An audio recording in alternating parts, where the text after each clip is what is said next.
Eu que tenho que agradecer, né, gente? É ou não é? É ou não é? É, eu que tenho que agradecer, poxa, é uma honra estar aqui.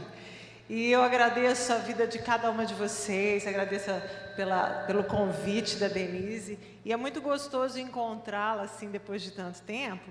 E ver um pouquinho, assim, do fruto do que a gente semeou, né? Do tempo em que a gente esteve junto.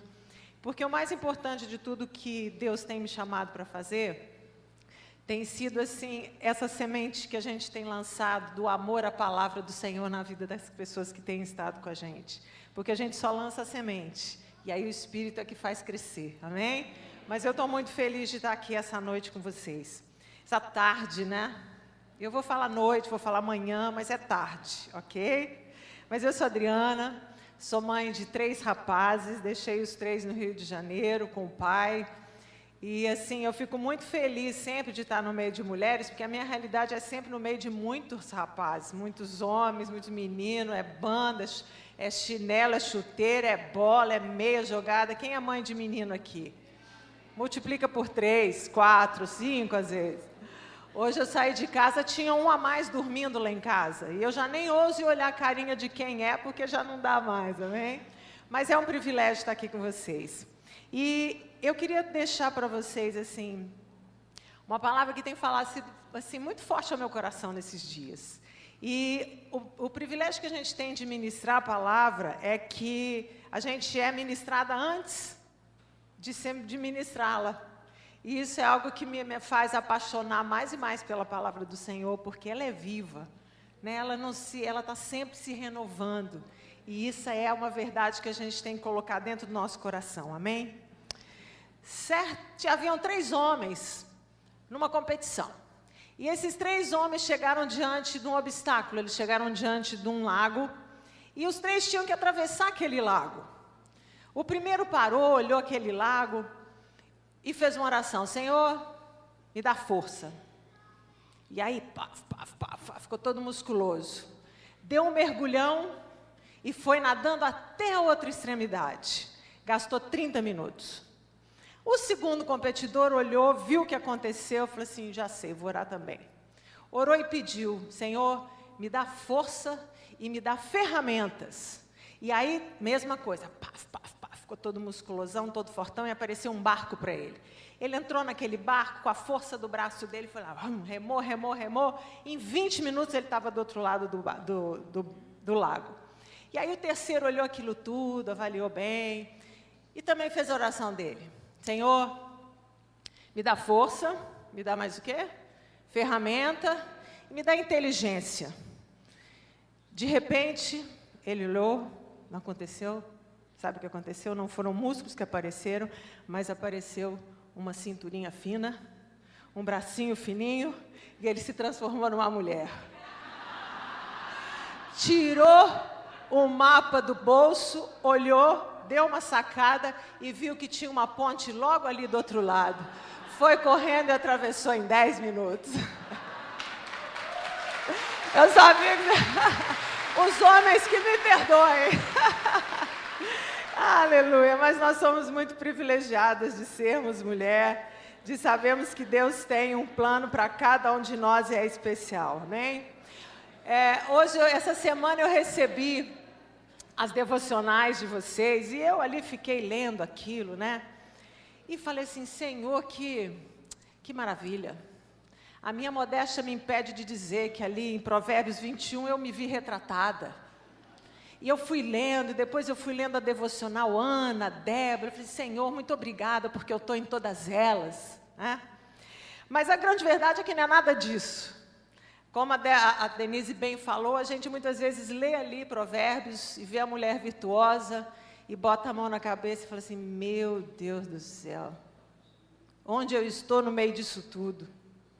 E muitas vezes a gente sai de alguns congressos que sempre são muito abençoados, mas às vezes a gente sai com uma lista de um modelo que muitas vezes tem sido tão difícil da gente seguir, não é? Aquilo que é certo, aquilo que eu devo fazer, a forma como eu devo ser. Quantas vezes a gente sai, muitas vezes animada de um congresso, a fazer com a nossa força aquilo que é certo, aquilo que é bíblico, aquilo que é bom, mas ali há 1 semana, 2 semanas, 3 semanas, a gente já está frustrado, a gente já está ali olhando para aquilo e se sentindo a última das mulheres. Só eu? Então você vai me acompanhar nessa ministração, ok? Eu vou perguntar e você vai me responder, tá bom? Então tá. E aí eu parei e falei assim, Senhor, o que o Senhor tem para a gente de verdade? Qual é o teu propósito para nós? Como é ser uma mulher de Deus? O que é ser uma mulher de Deus? Não é ser uma mulher religiosa, não é ser uma mulher que segue um padrão de conduta ou de regras, mas o que é ser uma mulher que agrada ao teu coração? E eu vim essa tarde aqui, não para te dar uma lista de características, ou para te dar um modelo do que é ser uma mulher de Deus, mas eu vim aqui para te trazer uma boa nova, uma boa notícia de Deus. Eu venho aqui para dizer que Jesus, através da palavra de Deus, da palavra dele e dele mesmo, ele te capacitou para agradá-lo em todas as coisas. Você já foi capacitada por Deus para agradá-lo. Amém? Olha para quem está do seu lado e diz para ela assim, você já foi capacitada por Deus para agradá-lo. Eu queria que você lesse comigo o versículo 2 Pedro 1:3. Pode pôr para mim, por favor? Diz assim, vocês podem ler comigo? O poder de Deus nos tem dado tudo que precisamos para viver uma vida que agrade a Ele, por meio do conhecimento.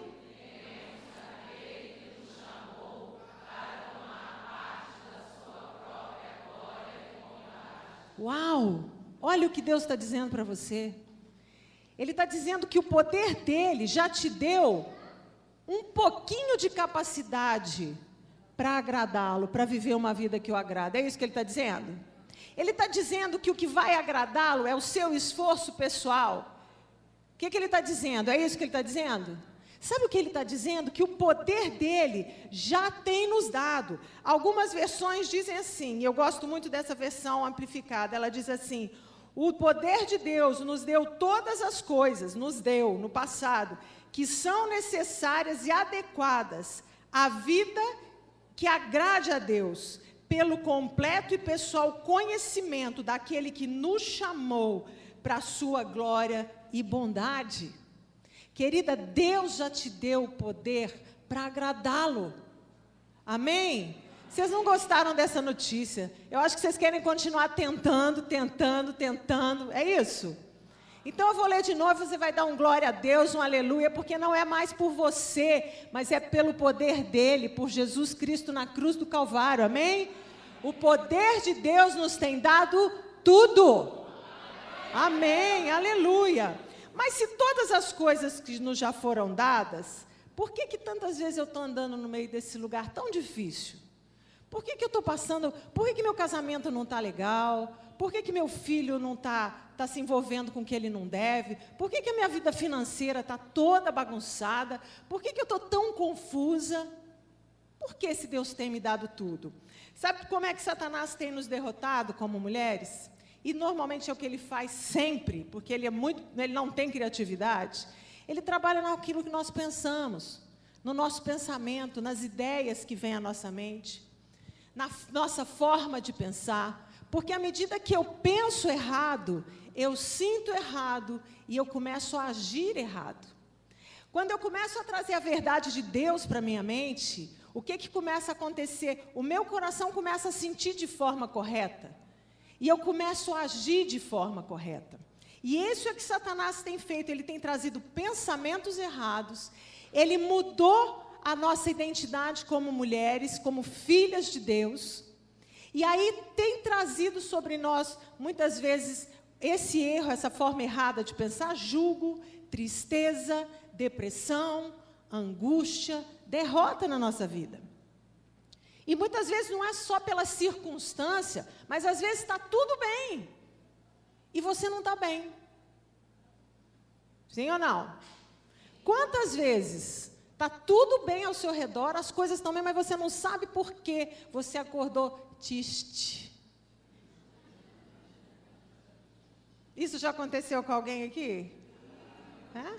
E aí você passa o dia todo triste.